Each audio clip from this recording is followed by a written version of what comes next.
This is growing up.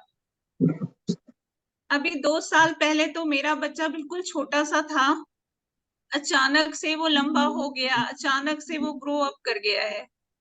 तो इतनी सी height थी और इतना लंबा हो गया अचानक से। We all are going through this or have gone through this, right? Growing up. So I again request everyone to be on mute, please.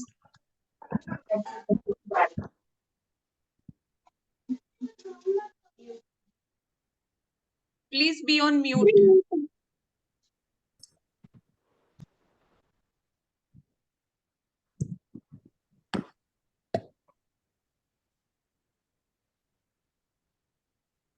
Okay, you can type in the chat box after my questions if your answers are yes. Okay.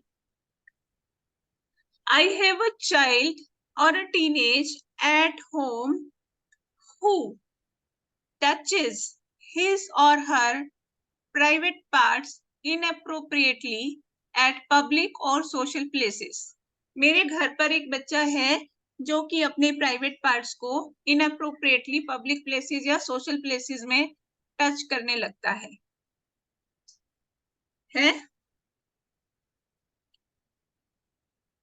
I have a child at home who does not sleep properly and seems very restless.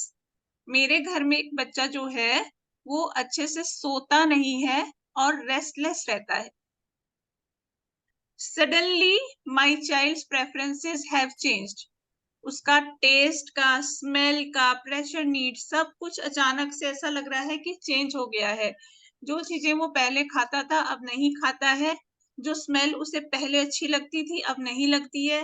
अचानक से वो कोई और किसी एक particular smell को पसंद करने लगा है। उसकी प्रेशर की नीड्स चेंज हो गई है। पहले वो प्रेशर सीक ज्यादा करता था अब कम करता है, या पहले कम करता था अब ज्यादा करता है। अचानक से मेरा बच्चा या तो बहुत हाइपर एक्टिव हो गया है या एकदम लेजी हो गया है। मेरा बच्चा अचानक से एग्रेसिव हो जाता है या एब्यूसिव हो जाता है। Not able to regulate his और हर इमोशंस। मेरा बच्चा अपने इमोशंस को रेगुलेट नहीं कर पाता, एक्सट्रीम में चला जाता है। अगर बहुत एक्साइटेड है तो अपने आप को कंट्रोल नहीं कर पाता है, और अगर बहुत थोड़ा गुस्से में है तो गुस्सा कंट्रोल ही नहीं कर पाता है, आउट ऑफ कंट्रोल हो जाता है। Suddenly has stopped liking my company. मेरे बच्चे ने अचानक से मेरे साथ बैठना बंद कर दिया है। वो अलग कमरे में बैठना पसंद करता है, जहां हम बैठते हैं वहां नहीं बैठता है। लोगों के बीच में रहना पसंद नहीं करता है, अकेला रहना पसंद करता है। Always in defiance. जो भी काम मैं अपने बच्चे को बोलती हूँ क्या बोलता हूँ, हमेशा उस काम के लिए नो आता है। मैं नहीं करूंगा, मैं नहीं सुनूंगा, ये नहीं होगा। Wants to control everything. हर चीज को कंट्रोल करने की कोशिश करता है। ओके, अब आप चैट बॉक्स में बताइए, मैं देखना चाहती हूँ कितने यस आ रहे हैं। क्या आपका बच्चा अचानक से रेस्टलेस हो गया है, या बहुत हाइपर एक्टिव हो गया है, या बहुत लेजी हो गया है? अचानक से उसकी प्रेफरेंसेस चेंज हो गई है, अचानक से वो उसकी स्लीप पैटर्न्स चेंज हो गए हैं, अचानक से उसकी लाइकिंग चेंज हो गई है। वो जो काम पहले बहुत अच्छे से करता था अब नहीं करता है, हमेशा डिफाइंस मोड में रहता है, हर चीज के लिए नो नो नो रहता है, हर चीज को कंट्रोल करना चाहता है। आपकी बात नहीं सुनूंगा, जैसा मैं कह रहा हूं वैसा होगा। Many points, many of these points. किसके तो 10 में से 10 भी होंगे, किसी के 10 में से 8 होंगे, किसी के 10 में से 5 होंगे, लेकिन कोई ऐसा है जिसका कोई भी पॉइंट नहीं है, जीरो, इनमें से कुछ भी नहीं है? Anyone? Anyone who has zero of these can unmute. I want to see who is that person. है कोई ऐसे? Yes, ma'am. No, hi. इनका ऐसा कुछ भी नहीं है. Yes, it's me, ma'am. Hi. Who is there? Yeah, my name is Priya, ma'am. I have an 11-year-old daughter. Her name is Iradya. Okay. Yeah. And she is like she's comfortable right now, like no defiance, no aggression or none. You haven't noticed anything till now? Okay. Yeah, nothing out of the blue, as if I have not seen it before. Okay. Otherwise, also the frequency was like once a week. She used to show off such kind of behavior, and that's too when she doesn't understand what she has to do. Mostly the So problem with our children is it was there once a while, right? yeah, and it was there from the beginning, since the childhood, because more understanding she's getting about the things, so more clarity she is getting. So if I try to communicate in that way, she somehow understands me. Okay, that's wonderful. Congratulations. Yeah. So let's see. There are so many yes we can see. तो Yeah, अब हम ma'am. देखते हैं कि ऐसा क्यों होता है. And we will see. So if your answers are yes, I can see many yes.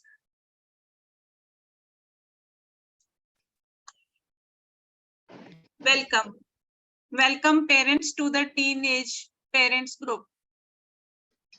We all go through this each and every day, or we all have gone through this sometime when the puberty hit, or when there was like changes happening in the body. So we have, all of us have gone through this. Now why we are here together? आज हम क्यों आए हैं यहाँ पर, और क्यों हमें growing up के बारे में बात करनी चाहिए? क्योंकि growing up जो है, is it okay that I talk in Hindi? Anyone have issue, like anyone has any problem understanding Hindi? Okay. Why we talk about growing up? Growing up के बारे में हमें बात क्यों करनी है? क्योंकि growing up एक mixed feeling है, जो कि बच्चों के लिए ही नहीं, हम पेरेंट्स के लिए भी बहुत कंफ्यूजिंग होती है. It is very confusing for everybody. वो बच्चों के लिए तो है ही, हमारे लिए भी. Sometimes it is confusing and causes worry. इतनी confusing होती है growing up कि कभी-कभी हमें नींद ही नहीं आती है सोच के कि क्यों ऐसा हो रहा है, क्यों मेरा बच्चा ऐसा कर रहा है, ये कभी हम कंट्रोल कर भी पाएंगे या नहीं कर पाएंगे, क्या अब ये हमेशा ऐसा ही चलेगा, क्या अब वो मेरी बात सुनेगा कि नहीं सुनेगा, क्या एग्रेशन एंगर कंट्रोल ये कभी हो पाएगा. ये सब फीलिंग से हम रोज गुजरते हैं. It is hard for kids to understand the changes. They need a support system. हमारे बच्चों के लिए इतने सारे बॉडी चेंजेस, इतने सारे हार्मोनल चेंजेस हो रहे हैं कि हमारे बच्चों के लिए भी वो समझना बहुत मुश्किल है. This phase of transition is difficult for both parents and kids. ये जो ट्रांजिशन का फेस होता है, जहां पर हम अचानक से एक बच्चा होता है, छोटा सा, क्यूट सा, चबी सा, और एकदम से वो लंबा मूंछों वाला, दाढ़ी वाला, या फिर एक बड़ी ग्रोन अप गर्ल बन जाती है. तो ये ट्रांजिशन फेस होता है जो बहुत ही मुश्किल होता है सबके लिए, बच्चों के लिए भी और पेरेंट्स के लिए भी. Additional strategies might be needed to deal with this. इन सबको हैंडल करने के लिए एडिशनल स्ट्रेटजीज की हो सकता है जरूरत पड़े. जो अभी तक हम अपने बच्चों के साथ काम कर रहे थे, शायद हमें वो टेक्निक्स बदलनी पड़े, शायद हमें वो अपनी स्ट्रेटजीज चेंज करनी पड़े. ओए मेरी सेट जी मेरी Shelu. Okay, so sometimes it can make things go out of sync. कभी-कभी ये चीजें, please mute yourself everyone.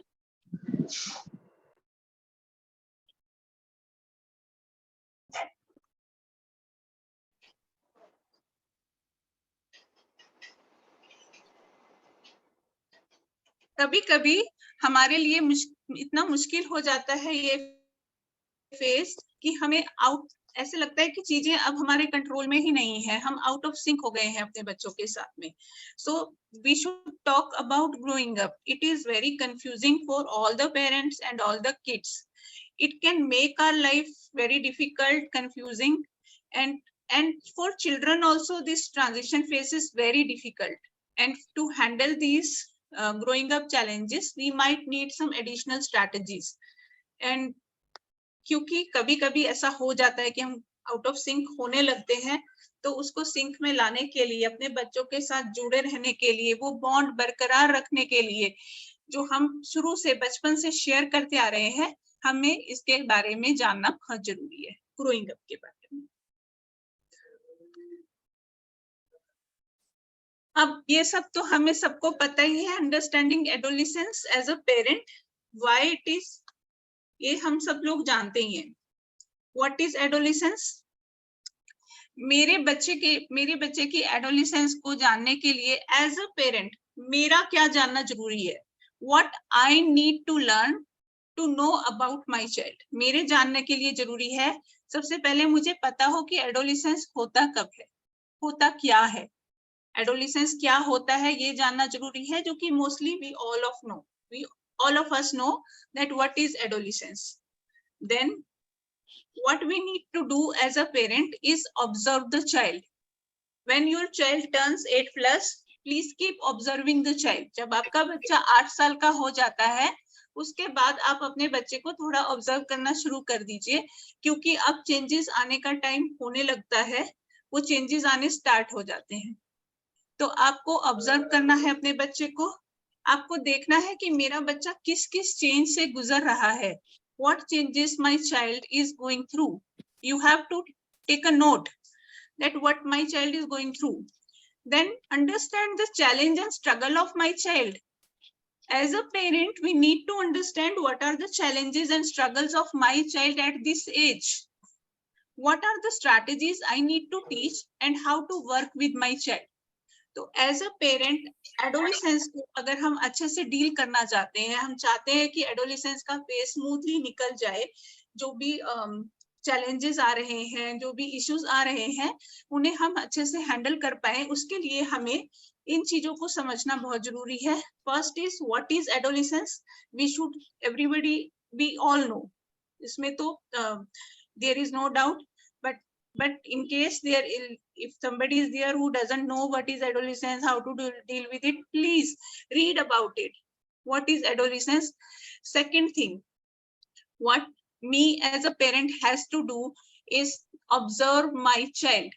आप अपने बच्चे को ऑब्जर्व कीजिए, क्या उसकी बॉडी में कुछ चेंजेस लग रहे हैं, क्या उसकी आवाज चेंज हो रही है, क्या उसके मूड स्विंग्स हो रहे हैं, क्या पीरियड्स आने का टाइम हो रहा है, क्या मेरे बच्चे की प्राइवेट पार्ट्स में कोई इरिटेशन हो रही है, क्या वो उस चीज को एक्सेप्ट नहीं कर पा रहा है कि उसकी बॉडी पर बाल आ गए हैं, क्या मेरा. और फिर देन ये सब ऑब्जर्व करने के बाद आप उनको नोट डाउन कीजिए कि क्या चेंजेस हो रहे हैं, क्या मेरे बच्चे के चेंजेस हो रहे हैं. देन ट्राई टू अंडरस्टैंड कि मेरे बच्चा इस टाइम किस चैलेंज से गुजर रहा है और उसकी डे टू डे लाइफ में क्या स्ट्रगल्स आ रही है.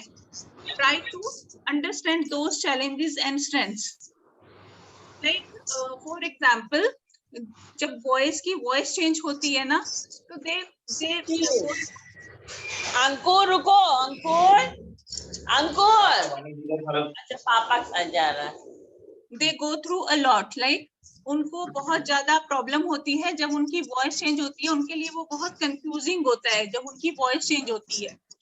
तो अगर हम एज अ पेरेंट उनके चैलेंजेस को समझ पाते हैं, तो हमारे लिए बहुत इजी हो जाता है उस चैलेंज से डील करना, उस बारे में बात करना उनके लिए. और उस कई जो लड़के हैं, जब उनकी वॉइस चेंज होती है, दे स्टार्ट शाउटिंग, और हम उसे बिहेवियर का नाम दे देते हैं. अगर हम अपने बच्चे को ऑब्जर्व करेंगे, उनको नोट डाउन करेंगे, अच्छे से देखेंगे, देन वी नो कि what struggles and challenges they are going through, and then we need the strategies. हमें अगर पता होगा कि कौन सी स्ट्रैटेजीज होंगी उसको डील करने के लिए, तो हम उनसे डील कर पाएंगे अच्छे से, ठीक है? Okay, then I should know how to work with my child. मुझे पता होना चाहिए कि मेरे बच्चे के साथ मुझे कैसे काम करना है, मेरे बच्चे की चैलेंजेस और स्ट्रेंथ्स के ऊपर मुझे कैसे अब काम करना है, वो भी मुझे जानना बहुत जरूरी है। Okay,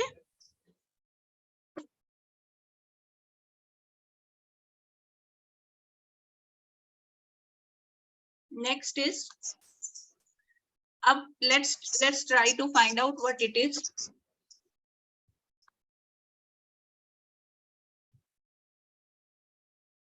Puberty. Puberty क्या होता है? Puberty is the time when a child's body is changing and becoming physically like that of an adult. Puberty वो टाइम होता है जब बच्चे की बॉडी चेंज होती है और एक एडल्ट की बॉडी जैसी बननी शुरू हो जाती है। Somebody is unmute. Please mute yourself. Lot of disturbance is coming. Puberty एक ऐसा टाइम होता है जब आपके बच्चे की बॉडी चेंज होने लगती है, एक एडल्ट वाली स्टेज में वो आना शुरू हो जाता है। Puberty for boys usually begins between 9 and 12। Boys के लिए प्यूबर्टी की जो स्टेज होती है वो 9 से 15 साल के बीच में आती है, और गर्ल्स के लिए 8 से 13, 8 to 13 में वो एज आती है, ठीक है? It refers to the physical changes in the body that make a person able to sexually reproduce. ये जो changes होते हैं वो हमारे फिजिकल चेंजेस जो होते हैं वो हमारे बॉडी में इसलिए आते हैं क्योंकि हमारे जो सेक्सुअल ऑर्गन्स होते हैं वो डेवलप होना शुरू हो जाते हैं।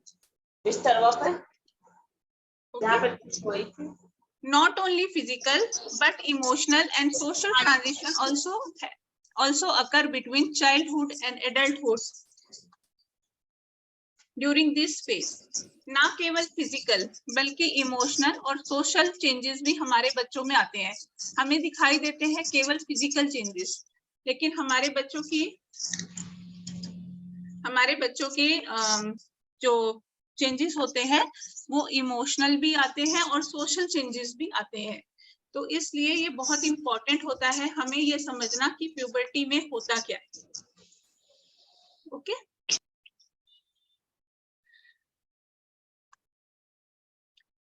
Physical changes will happen with physical change.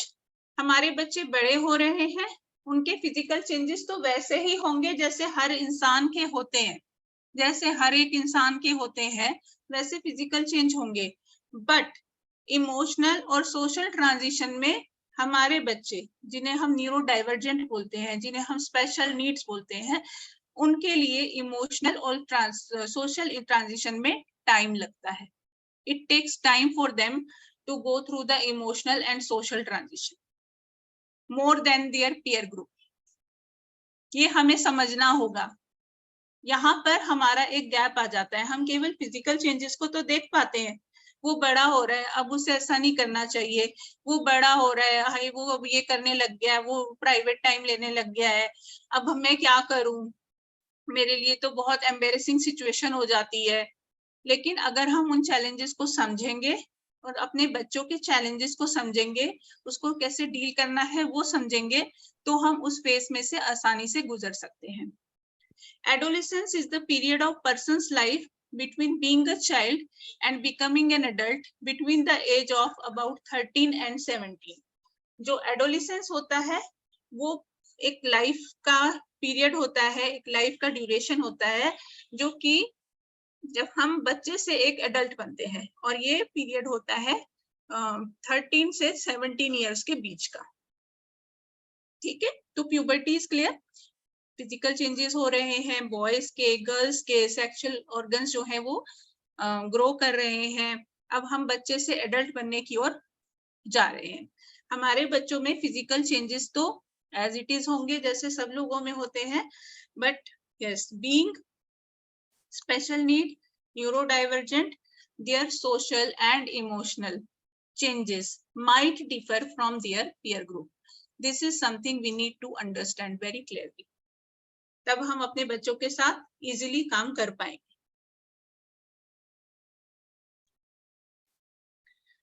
Physical changes in boys में हाइट, ये सबको पता है, अचानक से वो लंबे हो जाते हैं, शोल्डर्स उनके वाइड हो जाएंगे, मसल स्ट्रॉन्ग हो जाएंगी, फेस पे किसी किसी बॉय के पिंपल आ जाएंगे, किसी किसी बॉय को बहुत पसीना आएगा, स्मेल पसीने की आएगी, फेशियल ग्रोथ हो जाएगी, वॉइस में चेंज होंगे, हेयर ग्रोथ होगी बॉडी में और प्राइवेट एरिया में, प्राइवेट पार्ट का साइज बड़ा होना शुरू हो जाएगा और इरेक्शन भी स्टार्ट हो सकती है। 8 साल के बाद इरेक्शन भी स्टार्ट हो जाना होनी कई बार शुरू हो जाती है। That will depend from person to person, from child to child, किसकी किस एज में होगी।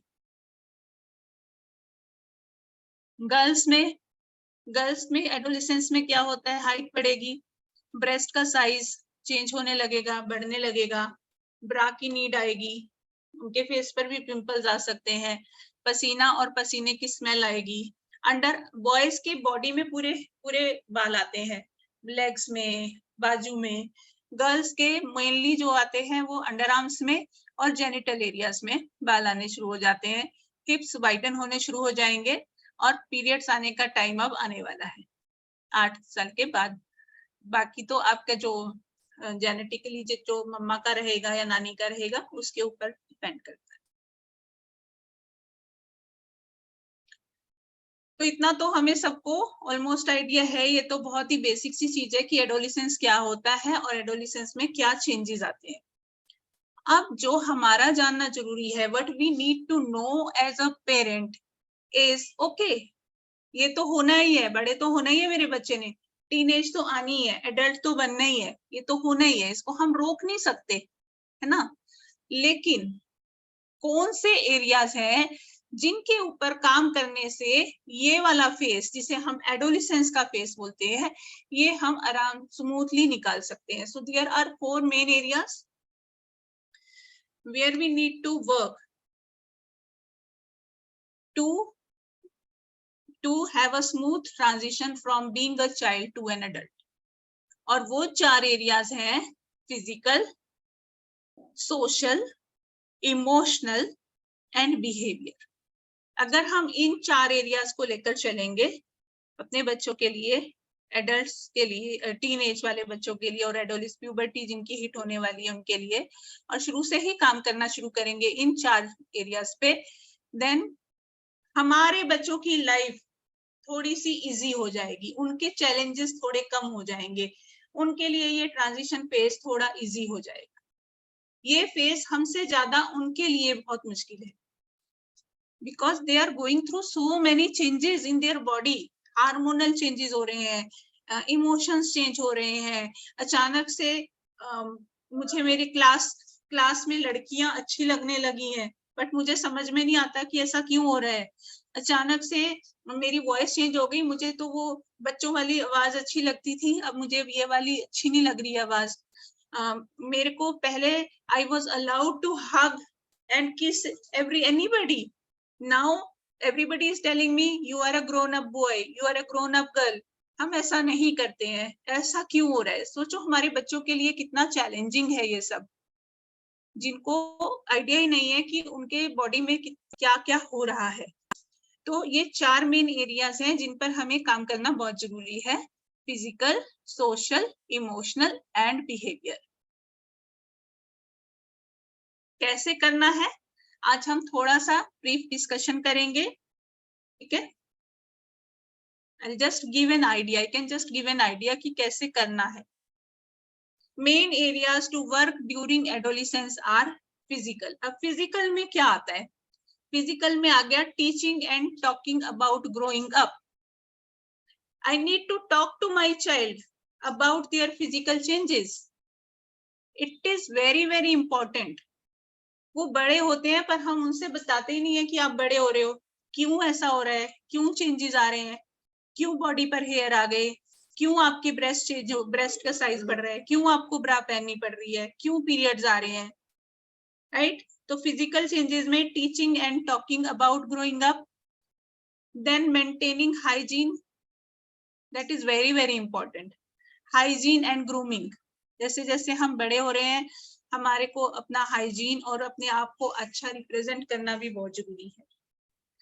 Then nutrition, exercise and health, physical changes में हमें ये मेन एरियाज हैं जिन पर काम करने की जरूरत होती है. Teaching and talking about growing up, hygiene and grooming, nutrition, exercise and health. Social मतलब आपने तो बोल दिया कि 4 एरियाज पे काम करना है, उसमें करना क्या है ये तो नहीं बताया. सोशल में आता है teaching them concept of public versus private, teaching about their personal space, respecting others' personal space, teaching about sexuality and safety. ये बहुत vulnerable एज है. इस एज पर उन्हें sexuality, safety, bad touch, good touch, ये सब जानना बहुत जरूरी है. अपना पर्सनल स्पेस और दूसरे के पर्सनल स्पेस के बारे में जानना. Respecting everybody each others personal space. Knowing the difference between what I can do in public and what I cannot do in public, what is private and what is public, that is very, very important. Emotional regulation, it is very, very important. Another thing that is very important for an adolescence is emotional regulation. अपनी feelings को, I am going through like hormonal जब changes होते हैं तो emotion सबसे ज्यादा affect होते हैं.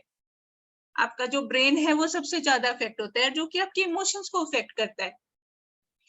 अगर मुझे इमोशंस को आइडेंटिफाई करना ही नहीं आ रहा, ये इमोशंस में करना क्या होता है, इसको रेगुलेट कैसे करना होता है, तब वहां से शुरू होता है एग्रेशन, एंग्री होना या बहुत एक्साइटेड हो जाना, या फिर कोई बच्चे जो है वो डिप्रेशन वाले फेज में जाना शुरू होते हैं because they can't express their feelings. That is also a very important area for adolescent. And other is aggression and defiance behavior, जिसमें हमारा aggression and defiance, no, मैं नहीं करूंगा, तुम यहाँ से पत्थर की तरह मैं खड़ा हो गया हूँ, तुम जो मर्जी कर लो, तुम मुझे यहाँ से हिला ही नहीं सकते. मैं नहीं लिखूंगा तो नहीं लिखूंगा, मैं खाना नहीं खाऊंगा तो नहीं खाऊंगा. नो मतलब बिल्कुल मैं कुछ नहीं करने वाला. डिफाइंस, ये बहुत ज्यादा आता है स्पेशली विद बॉयज. गर्ल्स का भी आता है बट बॉयज का बहुत ज्यादा आता है डिफाइंस. एग्रेशन गर्ल्स में भी है हमारे पास एडोलेसेंस गर्ल्स जो कि जिनकी डिफाइंस है. तो ये मेन एरियाज हैं जिन पर हमें एज अ पेरेंट काम करना है, वर्किंग ऑन द एडोलेसेंट. अब फिजिकल में हमने बताया teaching and talking about growing up. इसमें क्या करना है हमें, we need to talk about why. Talk to your child, tell them why growing up, why there are changes in their body, why there are hair on their body, why mustaches are coming, why periods are coming. Sometimes we feel very uncomfortable talking about it, but हम नहीं बात करेंगे तो कौन करेगा. हमारी बात तो हमारे बच्चे समझते हैं, अगर हम ही नहीं कर पाएंगे तो कौन करेगा ये काम. तो talking about growing up is very very important. It needs to be started as early as onset of puberty. जैसे आपका बच्चा 7 या 8 साल का होता है, you need to talk about growing up. ज्यादा बहुत ज्यादा चेंजेस हम डिस्कस ना करें, लेकिन हाइट बढ़ रही है, हाइट बढ़ेगी तुम्हारी, तुम लंबे हो जाओगे, तुम्हारे दाढ़ी आएगी, तुम्हारे बाल आएंगे, तुम्हारे पीरियड्स आने वाले हैं, ये सब बातें तो करनी है जैसे ही प्यूबर्टी की एज आने वाली है, onset of puberty. Changes during growing up are very confusing and overwhelming. हमारे बच्चों के लिए ये जो चेंजेस आ रहे हैं, they are very overwhelming. So these changes need to be deal with maturity and respect. Maturity और रिस्पेक्ट के साथ डील करना इन चेंजेस को बहुत जरूरी है. अरे अब तुम बड़े हो गए हो, ऐसे अचानक से पैंट खोलकर क्यों खड़े हो गए, गुस्से में बोलना नहीं, बल्कि उन्हें यह समझाना है कि प्राइवेट और पब्लिक होता क्या है. ये क्या कर रहे हो प्राइवेट, ये क्या कर रहे हो, ये गलत है, ऐसा नहीं करते. बच्चा प्राइवेट एक्ट कर रहा है तो आप उसको रोक रहे हो कि नहीं नहीं नहीं नहीं ऐसा नहीं करते. उसकी वो फिजिकल नीड है, उसे वो करना ही होगा, अदरवाइज एग्रेशन बढ़ेगा. तो वो टाइम हमें फिक्स देना है, उसको सिखाना है प्राइवेट कैसे, प्राइवेट कहाँ पर करते हैं, कैसे करते हैं। जो फिजिकल नीड है जब तक वो पूरी नहीं होगी, वो सारा का सारा जो है वो ऊपर ब्रेन में जाएगा और वहां से एग्रेशन आएगा, आउट ऑफ कंट्रोल हो जाएगा बच्चा। तो उसके लिए रोकना नहीं है, it is not a taboo. So we have to deal it with maturity and respect. It's okay. You are growing up. You can have your private time. You can do your private act in your private place. It can be the bedroom. It can be the bathroom. Okay? That we have to teach them. हम नहीं सिखाएंगे तो कौन सिखाएगा? Uncomfortable लगेगा, लेकिन हमें ही बात करनी है इसके बारे में। कैसे कर सकते हैं? ये तो हो गया why we need to talk about it. How to do it? Social stories कीजिए. We keep on sharing girls growing up, boys growing up. I think every other month or every 15 days we keep sharing boys growing up and girls growing up stories. Do those social stories with your child. Give them visuals. आप अपनी बचपन की photo दिखाइए आप कैसे कैसे धीरे धीरे बड़े हुए, पापा कैसे धीरे धीरे बड़े हुए, फैमिली में अगर भाई या बहन है वो भी बड़े हो रहे हैं, उनकी फोटो दिखाइए, विजुअल से बताइए कि बड़ा होना इज ओके। फ्लो चार्ट्स और collages cover all aspects, physical, emotional, social. जब आप ये सब सिखा रहे हो तो आपको ये भी बताना है कि हाँ लंबे भी हो रहे हो सकता है कि आपकी फीलिंग्स भी चेंज होने लगे, आपको अचानक से गुस्सा आने लग जाए। हो सकता है कि पीरियड्स जब आपके आने वाले हैं तब आपको अचानक से गुस्सा आने लग जाए, या आपका किसी से बात करने का मन ना करे। It is okay. उसके लिए हम उन्हें सिखाएंगे इमोशनल रेगुलेशन। ओके ओके, तो आपको हर एक एस्पेक्ट को कवर करना है। आप क्या यूज कर सकते हो, we are just giving an idea. आप कैसे करोगे वो आप करोगे। Boys growing up story, girls growing up story, you can create scrap books. आप अपनी पर्सनल कस्टमाइज्ड स्क्रैप बुक बनाइए ग्रोइंग अप बताने के लिए। चार्ट्स बना सकते हैं, फोटोग्राफ्स दिखा सकते हो ग्रोइंग अप की, photographs of parents growing up. There are many useful educational videos on YouTube about growing up. You can, अगर आपका बच्चा बहुत अच्छा है जो साइंस और इसमें बहुत इंटरेस्ट लेता है, व्हाई, हाउस, तो उन्हें साइंस की बुक्स दिखाइए। There are many story books which talk about adolescence. Read those story books with your children. this is one of the example of visuals which you can do with your child. यहाँ पर आपको दिखाई दे रहा है, ठीक है।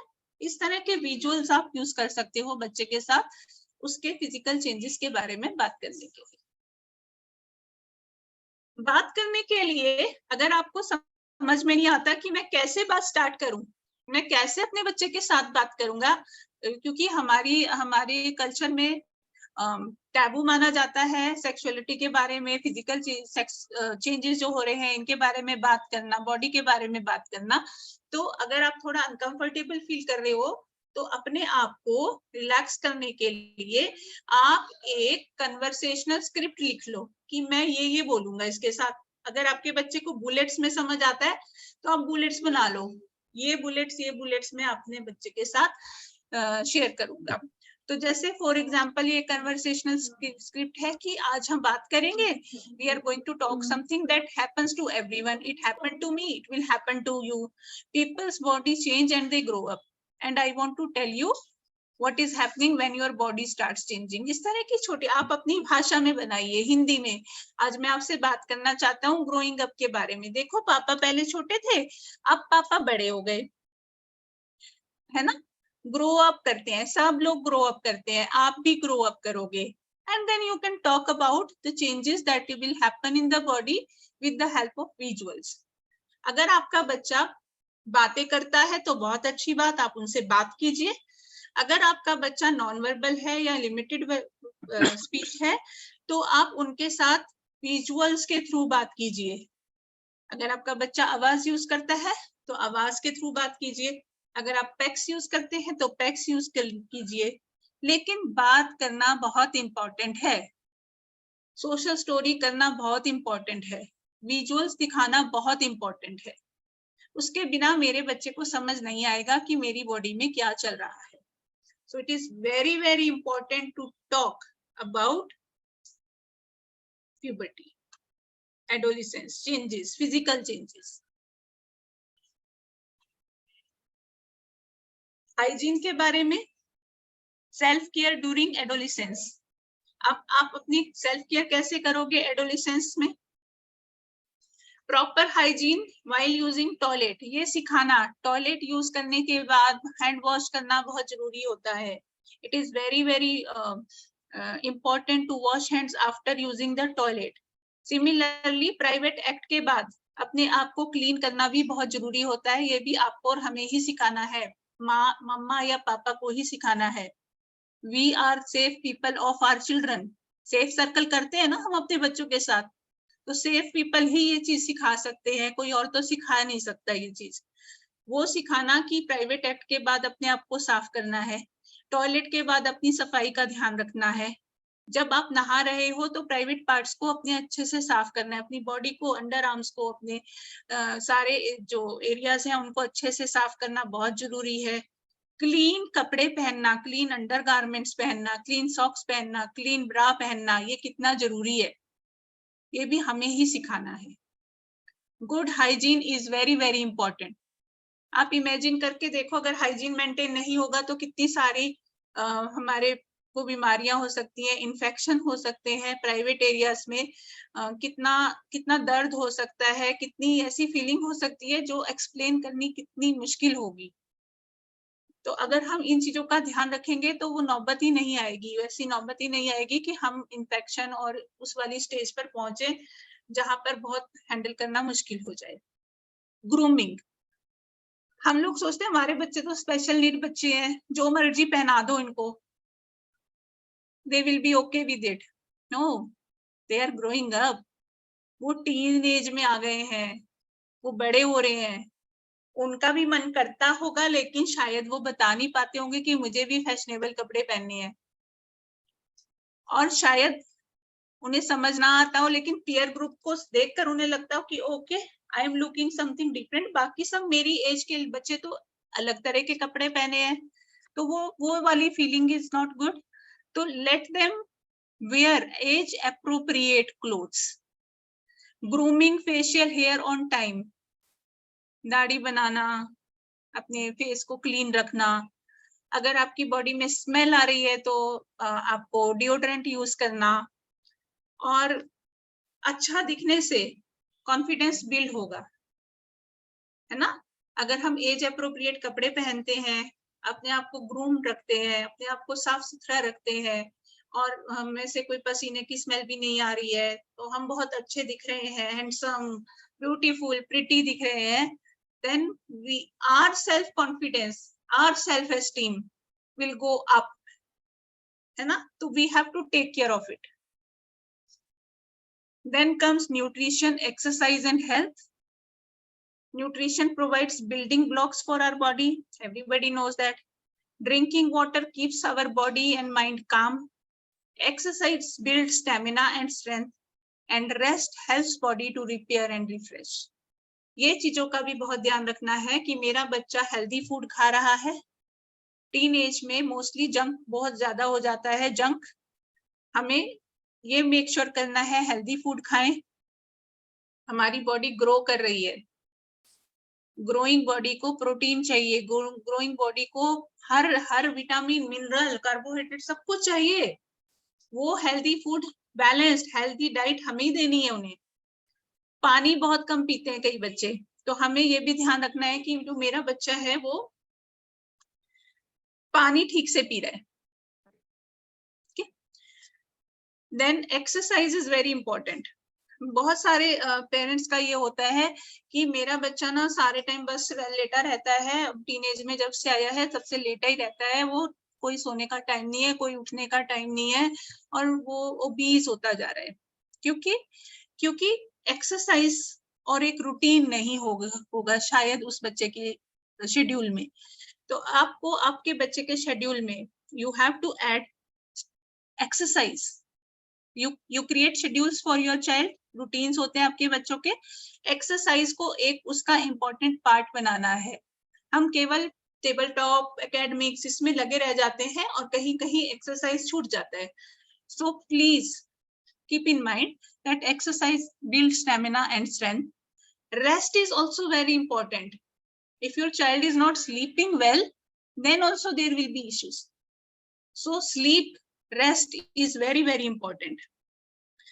So these are few physical things we have to keep in mind as parent of adolescent or teenage child.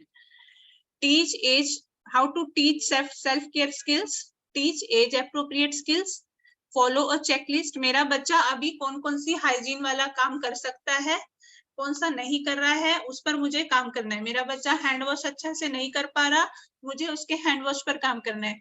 मेरा बच्चा नहा लेता है लेकिन अपनी अंडर आर्म्स ठीक से साफ नहीं करता या अपने प्राइवेट पार्ट्स ठीक से नहीं साफ करता, उस पर मुझे काम करना है. ऐसी चेकलिस्ट आपकी बनकर आएगी जब आप अपने बच्चे को ऑब्जर्व करोगे. When you will observe your child, then you will find out where are the gaps. Fix problem areas, do task analysis. How you will teach it, that you will decide how to do the task analysis. Model and practice. Hand wash करना सिखाना है तो model कीजिए, अपने बच्चे के सामने hand wash कीजिए every time, after meals, before meals. Use visual schedules, timers wherever needed. Work towards independence for all the steps. Appreciate and reinforce. जब हम इन चीजों पर काम कर रहे हैं, हाइजीन पर, ग्रूमिंग पर, सेल्फ केयर पर, फिजिकल चेंजेस पर, एक्सरसाइज पर, तो हमें अपने बच्चे को धीरे धीरे इंडिपेंडेंस की ओर ले जाना है. और जब भी वो कुछ करते हैं, appreciate them and reinforce them. That you will decide what reinforcer works with your child. Channelizing energy is must. इस एज में इतनी एनर्जी होती है बॉडी के अंदर, अगर हमने उसे चैनलाइज नहीं किया, if we can't channelize this energy, then what will happen? वो सारी एनर्जी हमारे ऊपर ही निकलेगी.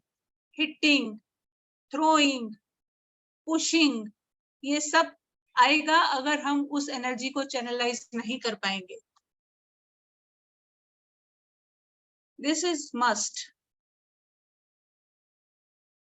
कुछ भी कीजिए, एक्सरसाइज, स्टैमिना बिल्ड करना है बच्चे का. ये तो हो गई फिजिकल चेंजेस की बात. Then comes social behaviour. Social behaviour में क्या क्या आता है? Social behavior is about public versus private. Socially appropriate behaviors, ये भी हमें ही सिखाने हैं अपने टीनेज बच्चे को. पब्लिक और प्राइवेट के बीच में डिफरेंस करना. पर्सनल स्पेस, बहुत क्लोज जाके किसी से बात नहीं करना, किसी को टच नहीं करना, किसी को किस नहीं करना.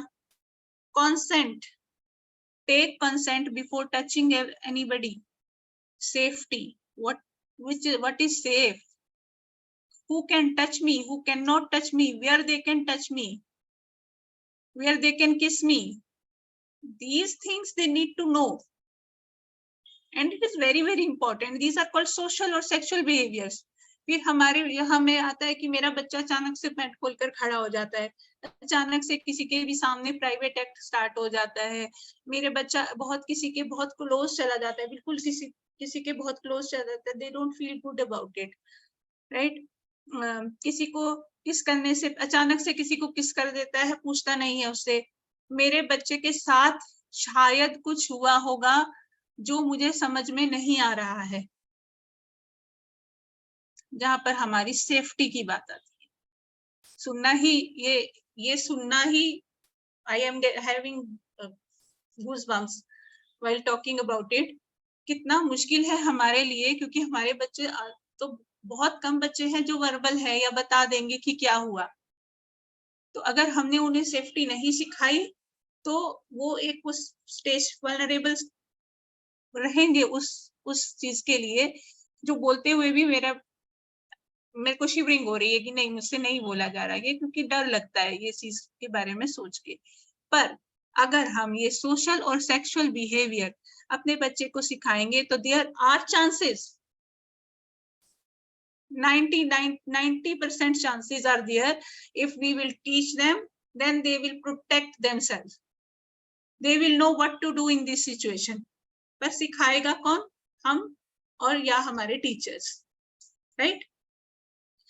तो पब्लिक प्राइवेट का डिफरेंस पता होना, पर्सनल स्पेस का पता होना, कंसेंट लेना, सेफ्टी का पता होना, और यहाँ की शुरुआत होती है इस सेफ्टी की at a very young age.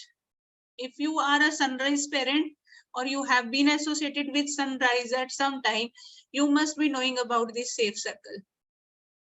ये सेफ सर्कल हम बहुत छोटे बच्चों से स्टार्ट कर देते हैं. छोटे बच्चे जो अर्ली लर्निंग सेंटर के बच्चे होते हैं उनसे स्टार्ट हो जाता है, जिसमें हम उन्हें बताते हैं कि आपके सेफ पीपल कौन है, किसको आप किस कर सकते हो, कौन आपको किस कर सकता है, किसको आप हक कर सकते हो, किसके साथ आप सो सकते हो. बहुत छोटे छोटे स्टेप्स लेते लेते जब तक वो बड़े होते हैं उनका सर्कल भी और ज्यादा डिस्क्रिप्टिव होता जाता है. Similarly good touch versus bad touch, ये भी बहुत छोटी स्टेज पर शुरू हो जाना चाहिए. एंड पर्सनल स्पेस का idea. How to teach these behaviours? Again social stories, make safe circles, model the safe circles. अगर आपने बोला है कि फ्रेंड्स को किस नहीं कर सकते तो किस नहीं करना है, मॉडलिंग करना है उस चीज का.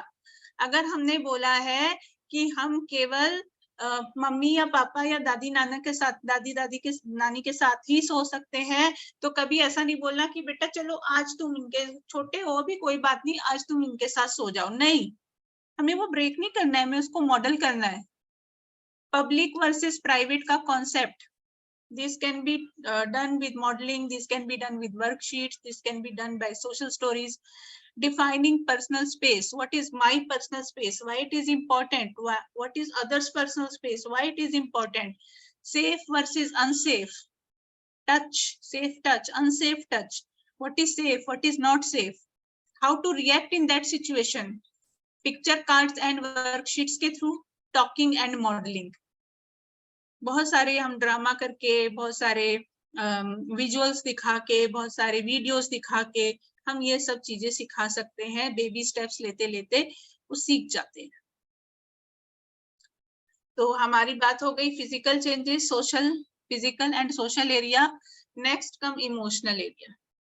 Emotional is again a very very important area, क्योंकि जैसे हमने शुरू से ही बात किया, from the very beginning we are talking about that, but not only physical changes are happening in my body, my emotional state is also getting affected by that.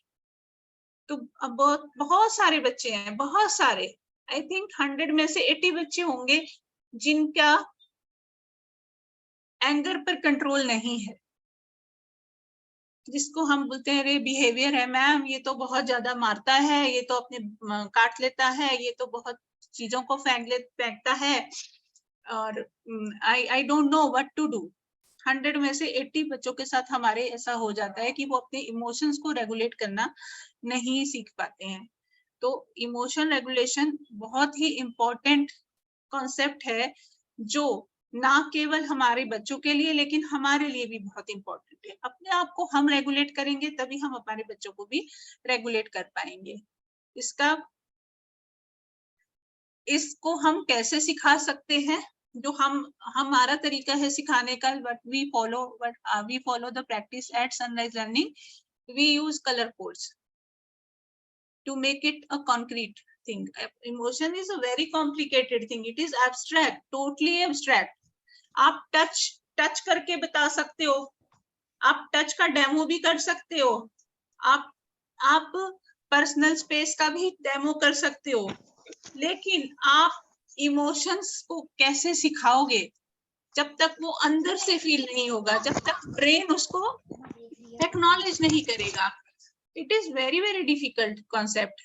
So to make it simple, we use colors. So we have 4 colors which we call zones of regulation, that we have adapted from Lee Cooper, who has developed these zones of regulation. हमने उसको customise किया है अपने तरीके से, अपने बच्चों के हिसाब से, ताकि हम उनको कलर्स के कॉन्सेप्ट के साथ साथ ये इमोशन का कॉन्सेप्ट भी दे सके। तो उसमें 4 कलर्स रहते हैं, blue, green, yellow and red. और ब्लू में आपका सैड वाली फीलिंग, जिसमें हमें रेस्ट करना है, वो वाली फीलिंग्स आती हैं, क्योंकि बहुत सारी फीलिंग्स होती हैं जिनमें एक ही हमारा एक्शन पॉइंट होता है, similar action points. Green zone में हम बहुत हैप्पी होते हैं, रिलैक्स्ड होते हैं, काम होते हैं, तो हम अच्छा काम कर सकते हैं। येलो होता है जब आपको गुस्सा आना शुरू हुआ है, थोड़ा गुस्सा आ रहा है, अगर हमने उसी टाइम कंट्रोल कर लिया तो हम रेड वाले में जाएंगे ही नहीं, या बहुत एक्साइटमेंट होने लगी है पर अभी कंट्रोल्ड है, या डर लग रहा है, तो वहीं पर अगर हमने अपने इमोशंस को कंट्रोल कर लिया तो रेड की ओर नहीं जाएंगे। रेड तो total is out of control, जहां पर हम कुछ भी नहीं कर पाते, जिसे हम मेल्ट डाउन भी कहते हैं, जहां पर हमें कुछ करने की गुंजाइश ही नहीं रहती है। तो मेनली हम ये 3 जोन्स पे काम करते हैं ताकि रेड जोन की नौबत ही ना आए, रेड जोन तक हम पहुंचे ही ना, ग्रीन, येलो और ब्लू पर। और रेड में it is like out of control, तो हम ज्यादा कुछ कर नहीं पाते, पर हम उन्हें स्ट्रैटेजीज फिर भी देते हैं रेड में से बाहर आने की, जो बच्चा अपने आप से कर ले। हम कोई सेकंड पर्सन उस टाइम नहीं कर सकता, जो अपने आप से रियलाइज करके स्ट्रैटेजीज अप्लाई करके करे तो ही रेड जोन में कंट्रोल कर पाते हैं। तो इसके लिए हम इमोशनल रेगुलेशन करते हैं, जिसका कि हम बहुत डिटेल्ड में एक कोर्स करते हैं जिसे हम इमोशनल रेगुलेशन कहते हैं, और वो 10 अक्टूबर से हम स्टार्ट करने वाले हैं। फिर आता है डिफाइंस एंड एग्रेशन, जो कि अगेन 100 में से 80 लोग होंगे जिन्होंने ये फेस किया होगा। No no no, most of the teens will refuse to do anything, they resist following any lead, उनको कंट्रोल नहीं चाहिए, उनको कोई लीडर नहीं चाहिए, ये वो एज होती है, and they will say no, they become hostile and angry at others trying to help। अगर आप उनकी हेल्प करने जाओ, अच्छा तुमसे राइटिंग नहीं हो रही, मैं तुम्हारी हेल्प कर दूं, तो वो hostile हो जाएंगे। they command and demand to have their way and for us to leave them alone। वो कमांड करेंगे, डिमांड करेंगे और आपको बोलेंगे यहाँ से चले जाओ, मुझे अकेला छोड़ दो। इसको बोलते हैं defence. This is a defence mechanism for avoiding a word that is confusing, demanding and overwhelming. During the teen years, anxiety and depression often becomes major challenges. इतने सारे बॉडी के चेंज हो रहे हैं जो मुझे समझ नहीं आ रहे, इतने सारे मूड स्विंग्स हो रहे हैं जो मुझे समझ में नहीं आ रहे, या तो मैं उनको फेस करूंगा या मैं उनको अवॉइड करूं। कोई भी सिचुएशन जो डिमांडिंग होती है, चैलेंजिंग होती है, उसमें हम केवल दो तरीकों से, this is a human nature, right? Me and you also do that thing. If any situation is demanding, tries to control you, either you face it, okay, आ जाओ देखी जाएगी, हम तैयार हैं, एक तो ये होता है। Second is we try to avoid that situation, avoid। मुझे बोला कि आपको स्टेज पे जाके बोलना है, मुझे स्टेज फेयर है, मैं वहां से गायब हो जाऊंगी, राइट? That is avoiding. हमारे बच्चों के लिए इतना चैलेंजिंग, इतना डिमांडिंग, इतना कंफ्यूजिंग है adolescence that they become overwhelmed, और ओवरवेल्म इतना हो जाते हैं कि then they try to avoid that situation. और उस सिचुएशन को अवॉइड करने का सबसे अच्छा तरीका क्या है? क्या है सबसे अच्छा तरीका? उन्होंने मुझे राइटिंग कराई, मुझे कंट्रोल करने की कोशिश की, मेरा मन तो नहीं कर रहा, मेरे दिमाग में तो बहुत सारी चीजें चल रही हैं। I will bite that person और I will bite myself. Next time वो 10 बार आने से पहले, 10 बार सोचेगा मेरे पास आने से पहले, और अगर मैं सक्सेस हो गया, वो मेरे से डर गया, तो वो तो दोबारा आएगा नहीं। और मैं आ गया अवॉइडेंस में, अब मैंने उस सिचुएशन को अवॉइड कर लिया, right? This is called defines. This mostly happens in the teenage, because of anxiety, because of depression, of so many changes happening in the body. That older they get, the more the kids realize they do not fit and cannot meet expectation. पहले हमारे बच्चे छोटे छोटे से थे, नन्हे मुन्ने, cute, वो अपने लिखना पढ़ना इस बिजी रहते थे, अपनी थेरेपी एक सेंटर से दूसरे सेंटर या मम्मा पापा के साथ भी इंगेज हो जाते थे, पार्क गए, झूला झूल लिया। अब वो बड़े हो गए, जब वो बड़े हो गए हैं तब उन्हें ये समझ भी आना शुरू हो जाता है that there is something different. एक तो इतने सारे बॉडी चेंजेस और मेच्योर होने लगता है अब दिमाग, ब्रेन भी अब मेच्योर होने लग गया।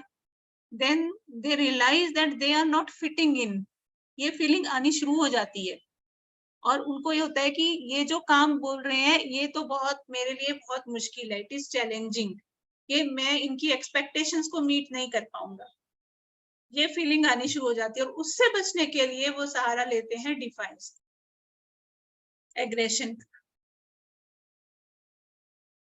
Right. After years of trying but failing to fit in, social anxiety and depression set in, and the person starts to withdraw and isolate himself into a comfort zone of avoiding the world and responsibilities within it. इनकी expectations इतनी ज्यादा है, बड़ों की expectation इतनी ज्यादा है जिनको मैं meet नहीं कर पाऊंगा, so better to withdraw myself, better to avoid this situation, and then comes the defiance. With many of us, right?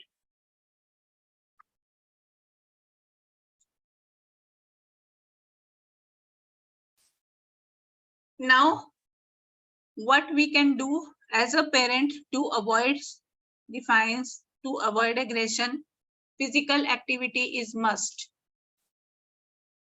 जो मैंने पहले भी बताया आपको, physical activity is a must. Their body needs to build stamina. So please include any kind of physical activity in their routine. It can be walking, it can be running, it can be cycling, it can be skating. Any sports which you think can channelize your child's energy, do that. Yoga again is very good. It will calm the body and the mind, and especially during the transition phase. So if your child can do yoga, make them practice do yoga. Busy hands. Keep them busy throughout the day. Give them a routine. Give them a structure. Well planned. Busy day. Agar planned busy day hoga, then it will help them in regulating. And it will channelize their energy in a positive way. जब मैं सारा दिन ही काम कर रहा हूँ, कभी ये मुझसे स्पोर्ट्स करा, कभी मैं स्पोर्ट्स कर रहा हूँ, कभी हम एडीएल कर रहे हैं, कभी हम स्कूल जा रहे हैं, so my energy is getting channelized in a positive way. I will not get time and my body will be drained by the evening. वो सारी एनर्जी मेरी पॉजिटिव वे में चैनलाइज हो जाएगी. So busy hands is very important. Private time. Kids are growing up. They will do private acts. They will need private time. Respect their body. Respect the changes. Give them their space. Do not stop or tell what is wrong, that it is wrong. Rather, redirect and help. It helps in reducing the aggression and regulation. बच्चे बड़े हो रहे हैं, private act, private time लेंगे, आप उनकी private demands, जो private उनकी नीड्स हैं, उसको रिस्पेक्ट कीजिए, रोकने की बजाय उन्हें रीडायरेक्ट कीजिए. तुम्हें करना है, जाओ प्राइवेट एरिया में जाके करो. Okay, it helps in reducing the aggression and helps in regulation.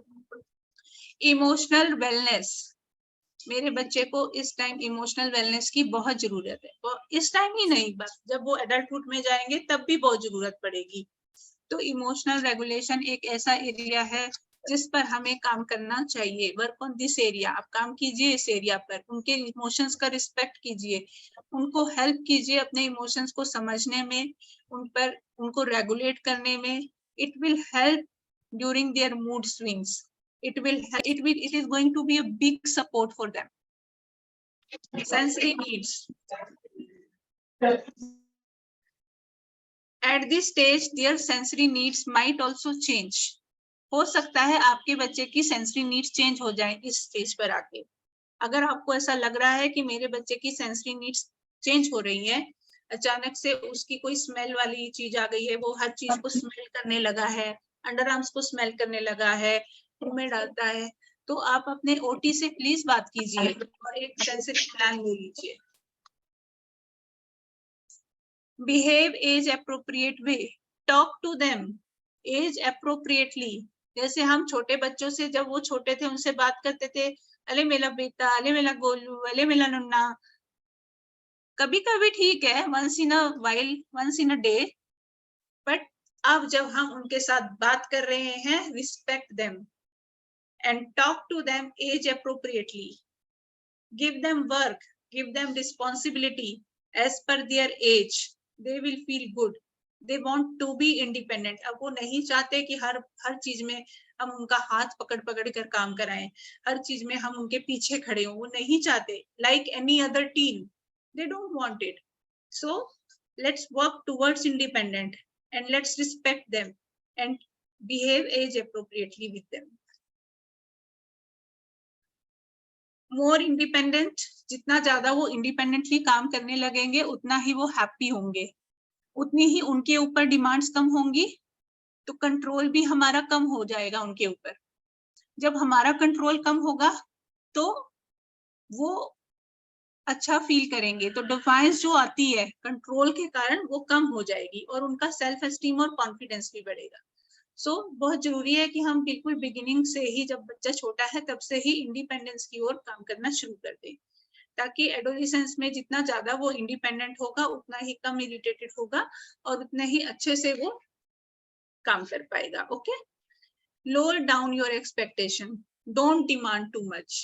हम ना बहुत ज्यादा डिमांडिंग हो जाते हैं एज अ पेरेंट, अरे मेरा ये भी करेगा, पेंटिंग भी करेगा, म्यूजिक भी करेगा, बहुत सारी चीजें मुझे उसको करानी है, कोई क्लास मुझे छोड़नी ही नहीं है, मेरे बच्चे को मुझे नए से भी एग्जाम दिलवाने हैं, बहुत सारी डिमांड्स हम अपने बच्चे के ऊपर दे देते हैं, उससे भी वो इरिटेट हो जाते हैं, उतना वो नहीं कर पाते, और हमारी एक्सपेक्टेशंस ज्यादा होती है और उनका जो करने की स्पीड होती है वो थोड़ा कम होती है, और वो स्टेज से जा रहे हैं जब बहुत सारे चेंजेस हो रहे हैं, तो हमें उसे समझना होगा। We have to understand them and lower your demands, थोड़ा लोअर करेंगे अपनी डिमांड्स को, बहुत ज्यादा एक्सपेक्टेशंस ना रखें, let the things be simple and easy, complicated मत कीजिए लाइफ को, उनके हिसाब से सिंपल और इजी रखेंगे।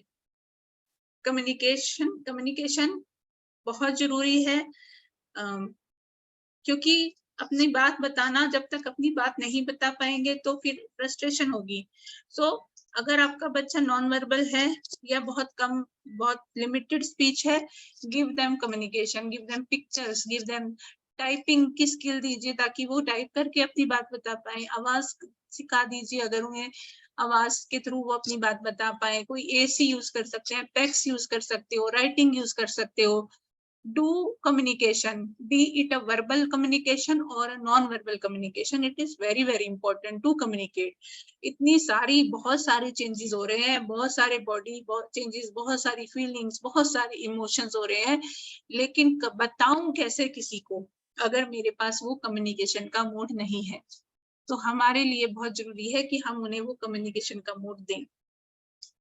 Respect them, their emotions, their body, their struggles and their efforts. हमारे बच्चे रोज ट्राई करते हैं, हर रोज अगर किसी ना किसी चैलेंज से गुजरते हैं, हर रोज ट्राई करते हैं, हर रोज एक स्ट्रगल करते हैं, और जितना बेस्ट वो अपना दे पाते हैं वो देते हैं। कोई भी बच्चा ऐसा नहीं है जो कोशिश नहीं करता उससे बाहर आने की। प्लीज रिस्पेक्ट देम, उनकी बॉडी की रिस्पेक्ट कीजिए, उनके इमोशंस की रिस्पेक्ट कीजिए, उनकी स्ट्रगल्स की रिस्पेक्ट कीजिए, और जो एफर्ट्स वो डालते हैं उससे बाहर आने के लिए या हमारी एक्सपेक्टेशंस को मीट करने के लिए, respect those efforts.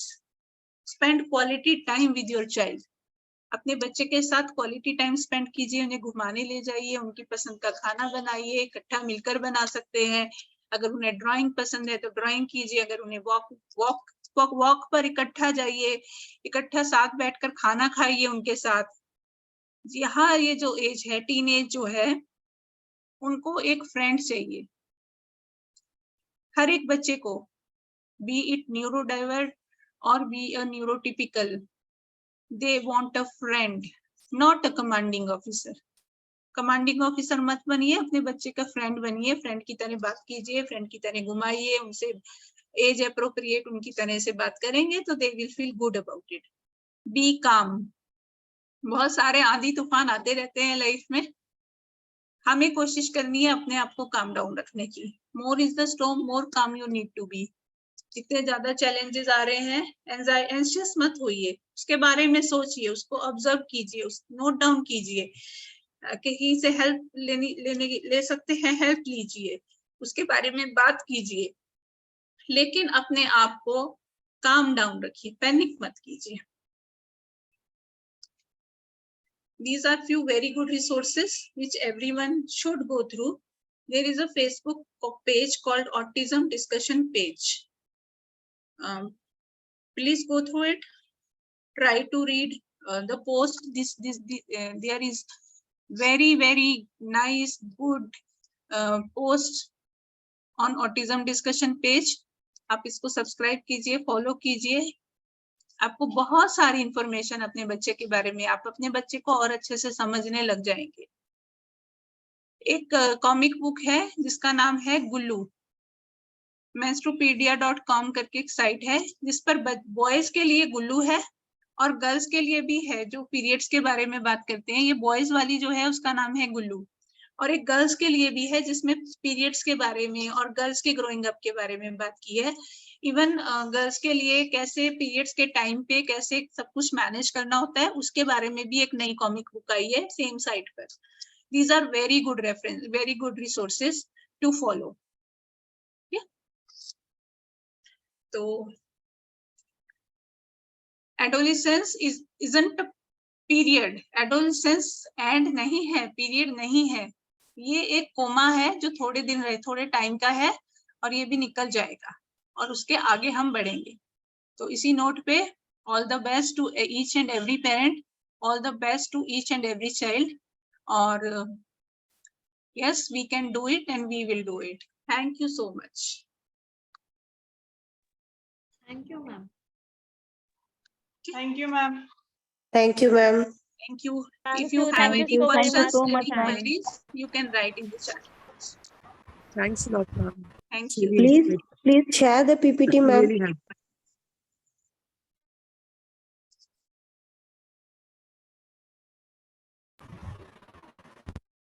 Thank you.